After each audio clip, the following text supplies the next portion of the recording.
तुलसी में घर का ऐसा जल भूलकर भी मत चढ़ाना, पूरा घर कंगाल हो जाएगा, घर में गरीबी आ जाएगी।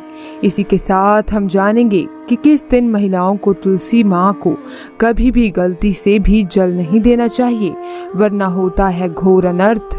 माँ तुलसी के साथ ही माँ लक्ष्मी भी हो जाती हैं क्रोधित।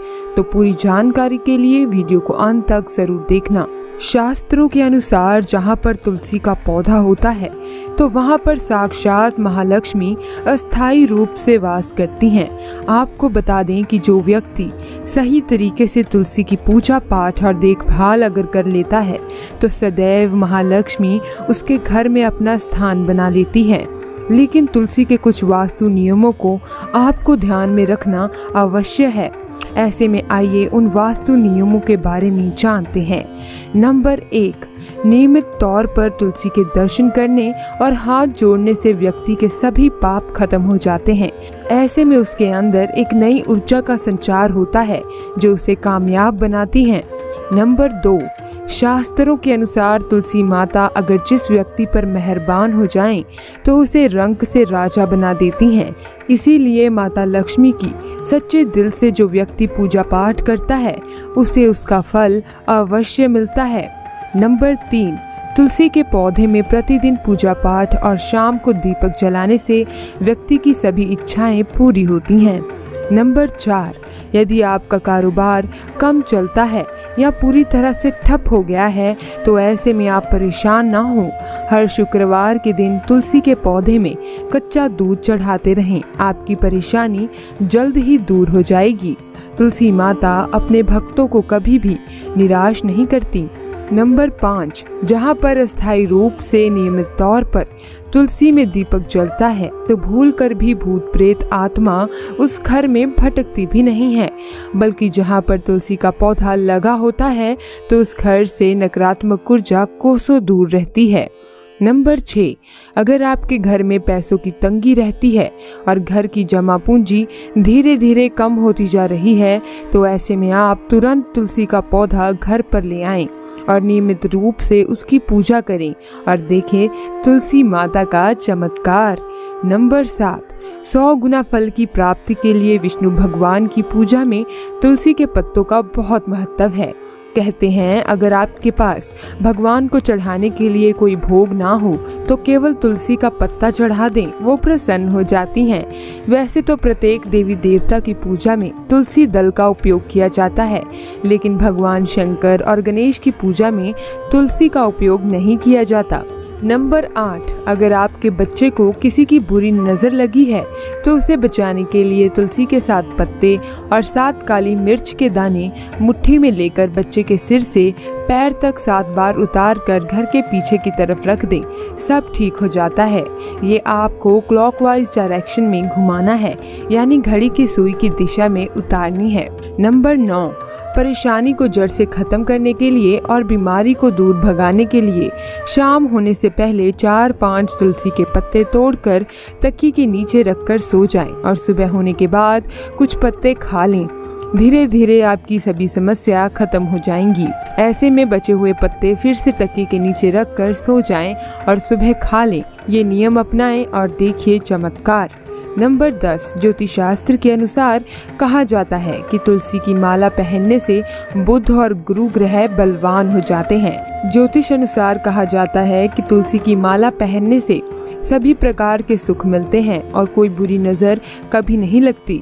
तुलसी की माला पहनने से पहले इसे गंगा जल और धूप दिखाना चाहिए।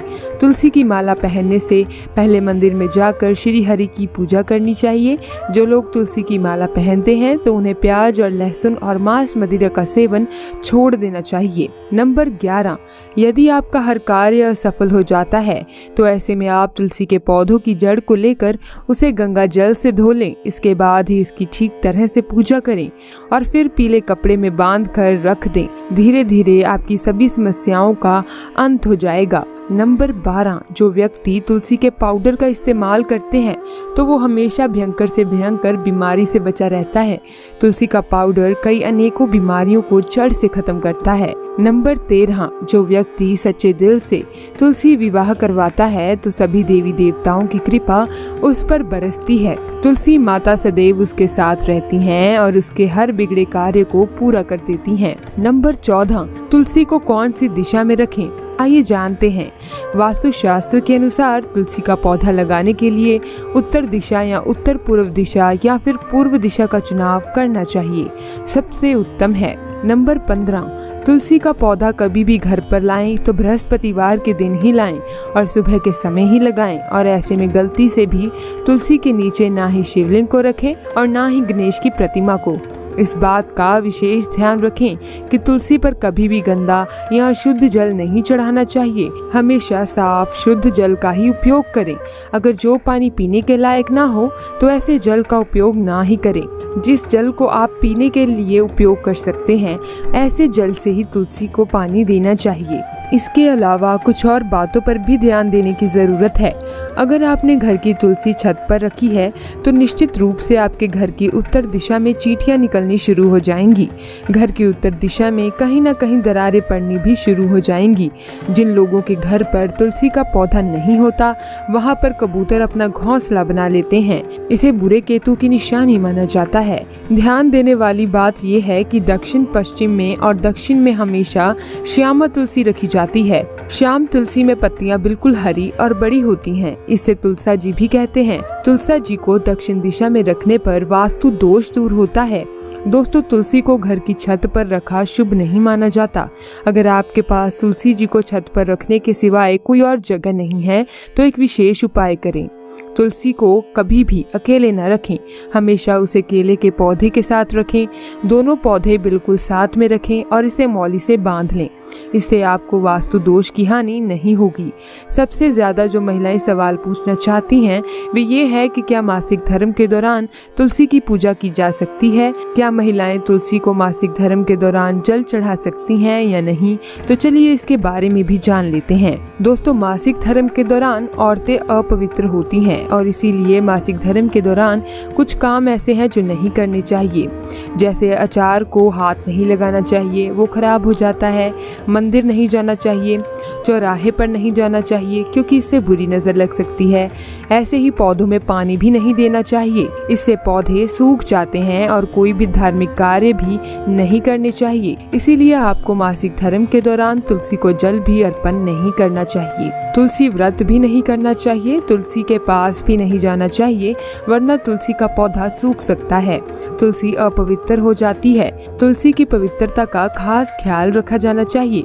मासिक धर्म के दौरान चौथे दिन स्नान करने के बाद ही आपको कोई धार्मिक कार्य करना चाहिए। दोस्तों, वीडियो में दी गई जानकारी अगर आपको अच्छी लगी, वीडियो को लाइक करना, चैनल को सब्सक्राइब करना मत भूलना।